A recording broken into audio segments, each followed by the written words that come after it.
Alors oui, j'ai changé un de mes boîtiers, un de mes fidèles XT3 pour un boîtier d'une autre marque, et d'une marque que j'avais encore jamais essayé jusque-là, un Nikon, et c'est le Nikon Z6 II qui a retenu mon attention, et je vais vous expliquer pourquoi j'ai choisi de partir sur ce boîtier. Alors tout d'abord, sachez que c'est toujours un XT3 qui me filme actuellement, mais moi j'utilise tout le temps deux boîtiers en fait. J'avais deux XT3 depuis 2 ans, notamment sur les tournages Stone Factory, il y a deux plans de caméra, et puis même de manière générale, voilà, je préfère avoir deux boîtiers au cas où s'il se passe quelque chose avec l'un.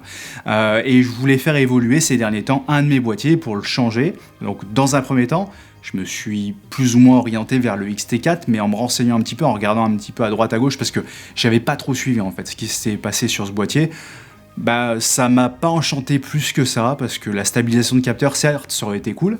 Les 240 images par seconde, ça m'aurait pas intéressé. Il y a quelques petites choses à droite à gauche, mais ça allait pas transcender mon travail, ça allait pas changer grand chose, donc au final, j'ai préféré m'orienter vers d'autres solutions, sachant que je trouve le XT4 quand même assez cher et qu'à ces prix-là, on se rapproche vraiment de très bons boîtiers plein format. Donc c'est pour ça que j'ai souhaité chercher sur d'autres marques ce qui se faisait. Ça me permettait aussi de changer un petit peu d'univers. Ça fait du bien aussi d'avoir des boîtiers un petit peu différents, de voir ce qui se fait à droite à gauche. Puis je vous avoue que ces 2 dernières années, j'étais très content de mes XT3. J'ai pas trop regardé ce qui s'était fait dans les autres marques au niveau du plein format, et du coup j'ai commencé à rechercher à droite à gauche quel boîtier pourrait m'intéresser. Dans un premier temps, j'ai regardé où en était Canon, je connais assez bien la marque, j'étais resté moi au EOS R en fait. Quand j'avais mon 1DX Mark II, j'avais hésité à prendre un EOS R, puis il y avait certaines fonctionnalités qui me manquaient, notamment le crop en 4K qui me gênait, etc. Donc j'ai vu qu'ils ont sorti de super boîtiers, le R5, le R6, avec des specs techniques incroyables, mais c'est dans des tarifs beaucoup trop chers pour moi, donc j'ai mis de côté Canon déjà. Ensuite j'ai regardé où en était Sony, dans mes tarifs, il n'y avait que le A7 III qui était abordable pour moi, un boîtier qui est sorti il y a un petit peu de temps. Moi j'avais déjà eu un A7 II par le passé il y a très longtemps, j'avais pas été bluffé par la science des couleurs, puis les boîtiers Sony, l'ergonomie me convient pas forcément, le look ne me convient pas forcément, donc très vite, j'ai pas senti beaucoup d'attirance pour le A7 III, donc je suis passé à autre chose. Et puis dans mes recherches, je me suis arrêté sur Nikon. Je me suis dit tiens, c'est une marque que j'ai jamais essayé, je connais pas du tout les boîtiers Nikon, on va voir ce qu'ils font, et puis j'ai pu voir les Z6, les Z7 qu'ils ont sortis, et puis les dernières itérations, Z6 II, Z7 II, qui ont vraiment attiré mon attention, et notamment celui que j'ai entre les mains maintenant, le Z6 II, parce que je trouve qu'il est à un tarif vraiment très raisonnable, et il y a un excellent rapport qualité-prix, parce qu'il y a énormément de super choses à dire sur ce boîtier. Il y a tout ce qu'il me faut en fait, je vais vous expliquer un petit peu ça par la suite. Et puis pour un tarif, alors il est proposé un petit peu au-dessus de 2000 €, avec les promos là qu'il y a eu ces derniers temps, je suis arrivé à l'avoir en dessous de 2000 €, et du coup un boîtier plein format avec autant de fonctionnalités, qui est un tout petit peu plus cher que le XT4, je me suis dit pourquoi pas essayer. Alors c'est sûr, avoir deux boîtiers de marques différentes, ça laisse se poser la question des objectifs, comment on fait, parce que c'est vrai quand on est impliqué dans une marque, on a souvent les objectifs de cette marque, et c'est difficile de changer de marque ou d'avoir deux boîtiers parce que c'est assez compliqué. On peut pas avoir 2 sets d'objectifs pour chaque boîtier, en tout cas moi je peux pas. Mais ces derniers temps, j'ai décidé de m'orienter plus vers des objectifs manuels. J'en ai parlé d'ailleurs dans une vidéo précédente, j'ai acheté un Zeiss récemment entièrement manuel que j'ai mis sur mon XT3 et du coup que maintenant j'utilise sur mon Z6, et je m'oriente de plus en plus vers ça, avoir des objectifs qui puissent s'utiliser de partout, étant donné que 95% de mon travail se fait entièrement en manuel, en focus manuel, j'ai pas besoin d'autofocus, donc des objectifs comme ça me conviennent très bien. Et ça m'a donné plus de liberté dans le choix du boîtier, c'est pour ça que je me suis permis d'avoir aujourd'hui un Nikon entre les mains. Dans mes recherches aussi, il y avait la marque Lumix qui avait attiré mon attention, notamment le dernier S5 qui avait l'air assez intéressant, mais pour X et Y raisons que je détaillerai plus tard, j'ai décidé de me orienter plutôt sur ce Nikon qui avait finalement tout ce que je cherchais dans un boîtier. Pour parler un petit peu plus dans le détail de ce Nikon, sachant qu'aujourd'hui je ne vous fais pas un essai complet parce que ça fait juste quelques semaines que j'utilise ce boîtier, donc j'ai pas suffisamment d'expérience pour faire un essai complet. J'attends de faire plus d'images, d'avoir plus d'images à vous montrer, plus de vidéos, pour faire vraiment un test définitif de mon avis sur le Z6 II. Mais comme j'aime bien le faire, j'avais fait pareil sur le XT3 et sur le X Pro 3, j'aime bien faire une première vidéo de présentation de pourquoi je choisis ce boîtier, parce que je trouve que c'est une étape qui est intéressante, de savoir pourquoi on s'oriente plutôt vers tel ou tel boîtier, et puis les premières sensations, la prise en main, les premiers rendus, voilà ce que ça donne au final de découvrir ce nouveau boîtier. Quand je choisis un boîtier, ce qui est important pour moi, c'est d'avoir un boîtier qui soit très bon en photo et aussi très bon en vidéo. Déjà sur la partie photo, donc c'est un capteur plein format de 24 mégapixels. Plein format m'a intéressé parce que j'avais fait une vidéo par le passé où j'expliquais les différents capteurs, etc. Et le fait qu'il y a plein de fausses rumeurs sur le plein format, on croit que c'est mieux que ce que c'est la plupart du temps, mais il y a quand même des petites choses. Quand on a le même nombre de mégapixels qu'un capteur APS-C, notamment ici, c'est aussi un capteur 24 mégapixels. comme le X-T3, mais du coup les capacités en basse lumière sont forcément meilleures sur ce type de capteur avec le même nombre de mégapixels. Et puis également le plein format a quand même un look particulier, un look qui est différent de l'APS-C. Donc ça m'intéressait d'avoir un boîtier APS-C et un boîtier plein format pour vraiment avoir deux looks différents et en fonction des situations utiliser tel ou tel boîtier. Toujours sur la partie photo, bon, il y a un double slot de carte SD, donc ça c'est important pour moi pour l'aspect professionnel pour pouvoir avoir tout en double au cas où, sachant que c'est un slot de carte SD classique et un slot XQD, ce qui n'est pas le cas du Z6 classique qui a juste une carte XQD, donc ça c'est intéressant d'avoir ça sur cette nouvelle itération, le Z6 II. Et puis également sur la partie photo, ce qui est important c'est la prise en main, comment ça va être, d'avoir le boîtier entre les mains, parce que c'est vrai qu'en vidéo, la plupart du temps, moi je fais des plans fixes où il est sur un gimbal, etc. Mais en photo, c'est important d'avoir une bonne prise en main du boîtier, et là c'est le cas, et c'est la plus grosse différence par rapport au X-T3. Le X-T3 est cool, hein, la prise en main est bien, les commandes sur le dessus, j'aime beaucoup.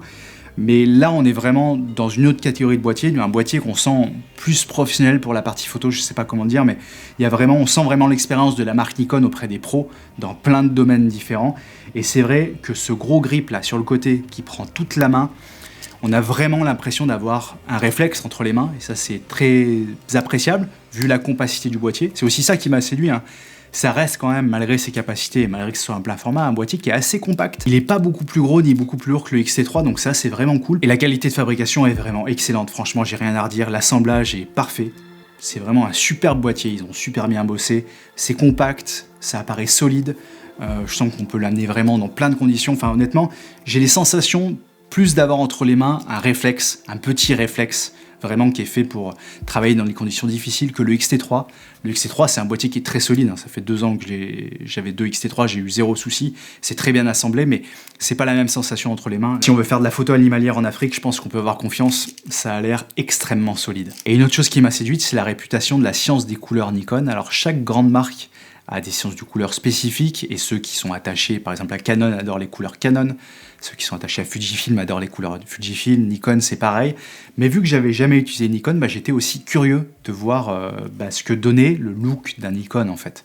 Donc ça je vous en parle un petit peu plus loin sur mes premiers ressentis par rapport à cette science des couleurs. Et puis il y a toute la partie vidéo qui est extrêmement importante pour moi, parce que je tourne énormément de vidéos dans ce studio pour Tone Factory, 2 à 3 vidéos par semaine, plus les vidéos pour cette chaîne, plus d'autres projets à droite à gauche, donc j'ai besoin d'avoir un boîtier qui tienne quand même la route en termes de vidéo, sachant que j'ai pas besoin d'avoir une Arri Alexa pour ce que je fais, et puis également j'ai pas besoin des derniers boîtiers Canon ou des derniers Sony comme le A7S3, même si ça serait super, mais on arrive dans des tarifs qui sont pas abordables pour moi, et honnêtement j'ai pas l'utilité, vu que je fais beaucoup de travail pour YouTube, d'avoir des boîtiers aussi performants. Et au final, ce Z6 II, il propose tout ce dont j'ai besoin en fait en vidéo, c'est-à-dire qu'il peut filmer en 4K sans aucun crop. Donc ça c'est hyper important, même sur mon 1DX Mark II que j'avais à l'époque, il y avait un crop factor de 1.3 quand je filmais en 4K, ce qui n'est pas le cas ici, donc ça c'est super. Il peut filmer en 60 images par seconde en 4K, il y a une mise à jour cette semaine qui permet d'activer ça, c'était pas exactement à la sortie. Je peux faire du 120 images par seconde en 1080p. Déjà sur les capacités globales à l'intérieur du boîtier, il y a tout ce qu'il me faut. Et là où ce boîtier devient vraiment intéressant sur la partie vidéo, surtout au tarif auquel il est proposé, c'est sur ses capacités d'enregistrer en externe. Et moi j'ai un Atomos Ninja 5 et du coup, avec cet Atomos, je peux enregistrer en externe avec mon Z6 II en format RAW, en ProRes RAW. Et ça, je trouve que c'est juste bluffant pour un boîtier de ce tarif. Et en plus de ça, suite à la dernière mise à jour du boîtier, le boîtier est compatible aussi avec le Blackmagic RAW. Donc si on utilise un enregistreur Blackmagic, il y a ce format qui est compatible aussi. Donc ça c'est super d'avoir toutes ces capacités et toutes ces possibilités, même si je ne vais pas utiliser ça sur les tournages Tone Factory, honnêtement j'en ai pas besoin. Mais peut-être sur des projets un petit peu plus importants, ça peut être intéressant à l'avenir de filmer en format RAW. Et ce Z6 II va me permettre ça, en tout cas va me permettre d'essayer de filmer là-dessus. Puis pour les aides pour la partie vidéo, il y a tout ce qu'il faut, hein, le focus picking pour la mise au point manuelle, le Zebra pour l'exposition, enfin honnêtement c'est très complet sur la partie vidéo de ce boîtier et c'est aussi ça qui m'a intéressé. Un point que j'ai relevé tout de suite quand j'ai commencé à utiliser ce boîtier, c'est ce petit interrupteur là qui permet de passer du mode photo et du mode vidéo. Et ce que j'adore, c'est que quand on passe de l'un à l'autre, les réglages qu'on a fait précédemment, par exemple sur le mode photo, restent enregistrés quand on passe en vidéo, et les réglages qu'on avait fait en vidéo restent enregistrés. Donc on peut avoir vraiment une bascule qui est instantanée, c'est-à-dire que si on est en train de filmer, par exemple lors d'un événement, on est en train de filmer, on a besoin de faire une photo, on a juste à basculer sur le mode photo. Si on avait fait nos pré-réglages avant, c'est déjà tout enregistré, on prend 2-3 photos et on rebascule en mode vidéo. Et ça, je trouve ça super parce que c'est pas le cas, par exemple sur le X-T3. Dès que je bascule d'un mode à l'autre, je suis obligé de changer quand même quelques réglages, ça prend un petit temps. Et du coup, si on fait ça souvent, on peut louper un moment. Et ce qui n'est pas le cas ici. Vraiment, ça prend 2 secondes, littéralement 2 secondes, de passer d'un mode à l'autre. Et ça, c'est juste excellent et j'ai hâte de faire plus d'événements pour voir ce que ça peut donner, notamment sur des concerts. Voilà, je peux être en train de filmer, puis il y a un moment où je veux faire une photo, ça peut être ultra pratique d'avoir ce switch qui se fasse aussi rapidement. Après, pour tout le reste, pour l'ergonomie des boutons, comment c'est positionné, comment ça s'affiche, ça il me faut un petit peu plus de temps, il faut que je m'habitue, vu que je connais pas du tout l'ergonomie Nikon, donc je préfère en parler sur mon test complet. Le seul truc que j'ai relevé, qui est aussi, je trouve très bien quand on fait de la photo, c'est que le viseur a un décroché important, et ça c'est super, parce que quand on prend une photo, on n'a pas le nez collé contre l'écran ou la joue collée contre l'écran et ça c'est vraiment très agréable. J'ai remarqué ça tout de suite dès les premières photos, contrairement au X-T3 où c'est pas le cas, il n'y a pas de décroché comme ça et ça du coup je trouve c'est une très très bonne conception. Dernière chose que j'aimerais partager avec vous sur cette vidéo et après je vous laisse, c'est mes premières sensations en vidéo et en photo notamment. Déjà sur la science des couleurs, j'ai été agréablement surpris, j'aime beaucoup les couleurs Fujifilm, c'est un look qui est très particulier que j'adore. Là, c'est un look qui est un petit peu plus standard, on va dire, mais j'ai trouvé beaucoup de vibrance dans les couleurs, qui sont très agréables. C'est pas trop saturé, c'est juste vibrant. Ça paraît aussi plus lumineux, il y a plus de clarté de manière générale sur l'image, à exposition équivalente, je sais pas. Voilà, je trouve que l'image pop un petit peu plus, et ça, j'ai beaucoup aimé. J'attends d'expérimenter un peu plus, de travailler ma colorimétrie dessus, mes retouches, etc. Mais j'ai pu remarquer ça tout de suite. Franchement, il y a un côté un peu punchy qui est vraiment cool. Donc ça, sur la science des couleurs, franchement, j'attends de voir sur le long terme parce qu'il y a toujours l'effet waouh du début, mais je trouve ça intéressant. Et pour les quelques heures que j'ai sur ce boîtier pour l'instant, honnêtement, la prise en main, je la trouve géniale. J'adore vraiment utiliser ce boîtier, c'est vraiment très agréable et ça te donne aussi envie de faire des photos comme le X-T3, ça m'avait donné cette sensation. Donc après, je pense pas que de nos jours, il y ait des mauvais boîtiers. Toutes les marques travaillent énormément là-dessus pour qu'on soit très à l'aise tout de suite. Mais voilà, j'ai vraiment un très bon feeling avec. La partie vidéo, les vidéos que j'ai sorties, j'ai déjà fait quelques tournages Tone Factory avec. Et honnêtement, voilà, le rendu est superbe, donc ça me convient très très bien. Donc voilà, après à suivre à l'avenir. Et la prochaine vidéo qui sera publiée sur cette chaîne, je vais la tourner intégralement avec ce Z6 II. Comme ça vous permettra de voir si vous voyez une différence de look par rapport au X-T3 actuel, voir si vous voyez un rendu différent. Voilà, j'en ai terminé pour aujourd'hui. J'étais ravi de partager avec vous mes sensations sur ce magnifique boîtier. Je suis très curieux de voir ce que je vais pouvoir faire comme image et comme vidéo avec. Donc à suivre, et puis je ferai mon compte rendu complet d'ici quelques temps. Et en tout cas, nous on se retrouve très bientôt, dans quelques jours, pour une prochaine vidéo. Et puis je vous souhaite une bonne soirée, une bonne nuit, une bonne journée, enfin peu importe. À très vite. Salut.